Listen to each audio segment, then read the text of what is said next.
இது நம்ம ஃபேமிலி.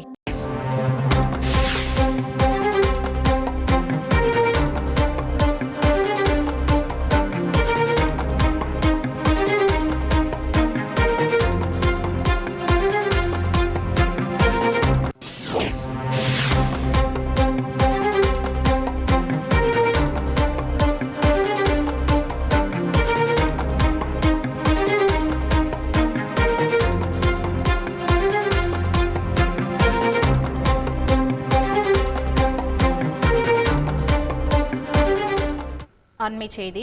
மதுரை அருகே 5 கிராம மக்கள் தேர்தலை புறக்கணித்து வருகின்றனர். இதனால் அப்பகுதியில் வாக்குச்சாவடி மையங்கள் வெறிச்சோடி காணப்பட்டு வருகிறது. இது தொடர்பான மேலும் விவரங்களை தருவதற்காக எமது செய்தியாளர் சத்யகுமார் இணைப்பில் இருக்கிறார். சத்யகுமார், வணக்கம். தற்பொழுது 5 கிராம மக்களின் கோரிக்கைகள் என்னவாக இருக்கிறது? கூடுதல் விவரங்கள். நிச்சயமாக மதுரை மாவட்டம் திருமங்கலத்தை அடுத்த கள்ளிக்குடி காரியாப்பட்டி சாலையில் உள்ள கே சின்னம்பட்டி கிராமத்தில் கேரளாவை சேர்ந்த தனியார் உர தொழிற்சாலை செயல்பட்டு வருகிறது. இந்த ஆலையில் கோழிகளின் இறைச்சி கழிவுகள் மூலம் அவற்றை சுத்தம் செய்து உரம் தயாரிக்கும் பணியானது நடைபெற்று வருகிறது.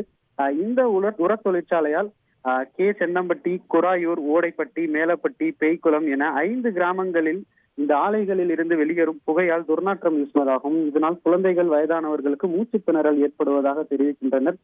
மேலும் இந்த ஆலையால் 5 கிராமங்களில் மண்வளம், நிலத்தடி நீர் ஆதாரம் உள்ளிட்டவை பாதிக்கப்படும் சூழல் உள்ளதால் சம்பந்தப்பட்ட உர ஆலையை மூட வேண்டும் என வலியுறுத்தி ஏற்கனவே இந்த ஊர் பொதுமக்கள் மனு அளித்திருந்தனர். இந்த நிலையில் அதிகாரிகள் எந்தவித நடவடிக்கையும் எடுக்காததால் கடந்த 2 நாட்களுக்கு முன்பு நள்ளிரவில் இந்த 5 கிராம மக்கள் திடீரென சாலை மறியலில் ஈடுபட்டனர். தொடர்ந்து வட்டாட்சியர் இந்த ஆலையை மூட தற்காலிக நடவடிக்கை எடுக்கப்படும் என உறுதியளித்ததன் பேரில் அந்த போராட்டத்தை கைவிட்டனர். ஆனால் தொடர்ந்து ஆலையை மூட நடவடிக்கை எடுக்காததால் நேற்று வட்டாட்சியரிடம் இந்த உர தொழிற்சாலையை மூட நடவடிக்கை எடுக்கவில்லை என்றால் நாங்கள் தேர்தலை புறக்கணிப்போம் என்று இந்த 5 கிராம மக்கள் சொல்லியிருந்தனர். இருந்த போதிலும் தற்போது வரை இந்த நடவடிக்கையும் எடுக்கவில்லை என்று கிட்டத்தட்ட 5 கிராமங்களில் உள்ள வாக்குச்சாவடி மையங்களுக்கு ஒரு வாக்காளர் கூட செல்லாமல் இந்த ஊர் பொதுமக்கள் தேர்தலை புறக்கணித்து வருகின்றனர். இதனை அறிந்த திருமங்கலம் தேர்தல் நடத்தும் அலுவலர் சாந்தி, வட்டாட்சியர் செந்தாமரை, திருமங்கலம் டிஎஸ்பி அருண் உள்ளிட்டோர் இந்த கிராம மக்களிடம் பேச்சுவார்த்தை நடத்தினர்.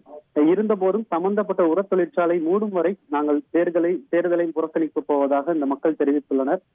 தற்போது கிட்டத்தட்ட இந்த பேச்சுவார்த்தையானது 3 மணி நேரத்திற்கு மேல் நடைபெற்றும் இந்த நாடாளுமன்ற பொதுத் தேர்தலுக்கான வாக்குப்பதிவு கிட்டத்தட்ட தொடங்கி 7 மணி நேரத்தை கடந்த பிறகும் இந்த 5 ஊர் மக்களும் ஒன்று கூடி இந்த உர தொழிற்சாலையை நிரந்தரமாக மூடி சீல் வைக்கும் வரை நாங்கள் தேர்தலை புறக்கணிப்போம் என்று கூறியுள்ளதால் இப்பகுதியில் தற்போது பரபரப்பான சூழல் நிலவி வருகிறது.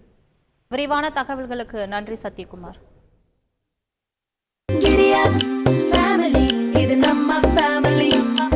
அன்புள்ள கிரியஸ், இது நம்ம ஃபேமிலி.